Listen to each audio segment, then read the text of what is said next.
এই ধরনের প্রশ্ন কিন্তু আমরা আগে শুনতাম না।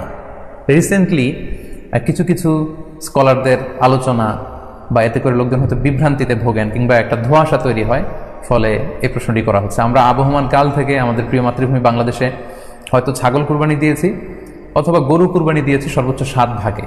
সো এটা আমাদের সবার কাছে জানা ছিল, এ নিয়ে আগে সংশয় ছিল না। ইদানিংকালে অনেকের মধ্যে এই বিষয়ে সংশয় জেগেছে, কেউ কেউ বলে থাকেন যে এটা, অনেকে বলে থাকেন এই কথাটি আসলে ঠিক নয়, এটি জায়েজ আছে এবং কুরবানি দিতে পারবেন ইনশাআল্লাহ।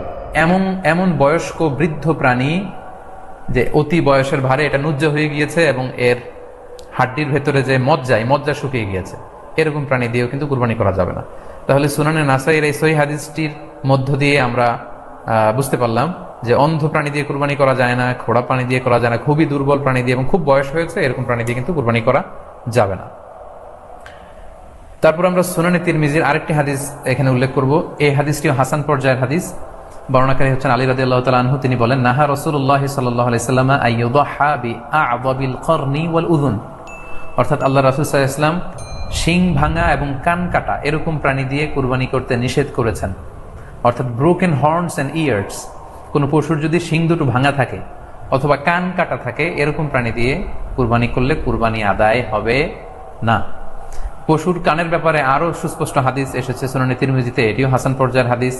বর্ণনাকারী সাইয়েদনা আলী রাদিয়াল্লাহু তাআলা আনহু, তিনি বলেন যে নাহা রাসূলুল্লাহ সাল্লাল্লাহু আলাইহি ওয়াসাল্লাম আইয়ুদহা বিমুকাবালাহ আও মুদাবারাহ আও শারকা আও খরকা আও জাদআ, অর্থাৎ আল্লাহ রাসূল সাল্লাল্লাহু আলাইহি ওয়াসাল্লাম মুকাবালা মানে এমন প্রাণী যে প্রাণীর কানের সামনের অংশ কাটা, এরকম প্রাণী দিয়ে কুরবানি করা যাবে না। আও মুদাবারা, এমন প্রাণী যে প্রাণীর কানের পেছনের অংশ কাটা, সেটা দিয়ে কুরবানি করা যাবে না। আও শারকা, অথবা কানের মাঝখানে কাটা, দুই দিক ঝুলে আছে, করা যাবে না। আও খরকা, অথবা কানের ভেতরে ছিদ্র, পশুর কানে যদি ছিদ্র থাকে, কেটে যে ছিদ্র হয়ে গিয়েছে, ড্রিলড হয়ে গিয়েছে, সেই প্রাণী দিয়ে কুরবানি করা যাবে না। আও জাদা, অথবা নাক কাটা, এরকম প্রাণী দিয়ে কুরবানি করা যাবে না।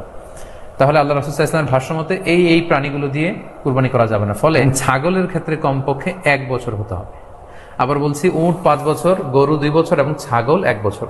তবে মেষ বা ভেড়া, দুম্বা এগুলো যদি 6 মাসের হয়, দেখতে যদি মোটা সোটা হয়, 1 বছরের মতো মনে হয়, তাহলে সেগুলো দিয়েও কুরবানি করা যাবে। সেক্ষেত্রে পশুর যে দাঁত আছে, নিচের পাটের যে পশুর দাঁত, এই দাঁতগুলোর পাশে 2টা ধারালো দাঁত থাকে, এগুলো উঠেছে কিনা এগুলো দেখে দেখে আপনারা পশুর বয়সকে নির্ণয়।